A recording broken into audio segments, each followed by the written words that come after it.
বড্ড লম্বা হয়ে গেছে। চালটা ভাজা হয়ে গিয়েছে, এবার এর মধ্যে দিয়ে দেবো জল, আর একটু জল লাগবে যেহেতু অনেকটা চাল তো ওই জন্য। এবার এটা ফুটবে, তারপরে দেখাচ্ছি। এবার দিয়ে দেওয়া হচ্ছে এই ম্যারিনেট করে রাখা মাংসটা।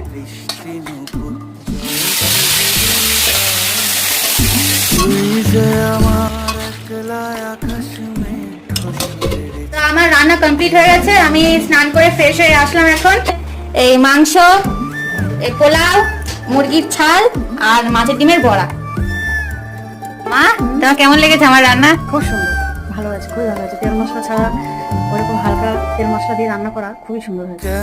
আচ্ছা, পোলাও ভালো লেগেছে তো? পোলাওটা খুব সুন্দর হয়েছে, মাংসটা খুব সুন্দর হয়েছে, ডিমের বড়াটা তো আরো সুন্দর হয়েছে। ঠিক আছে, কে রান্না করছে দেখতে হবে তো। আমার মা। যার জন্য রান্না করেছি তার তো ভালো লেগেছে, আমার মায়ের ভালো লেগেছে।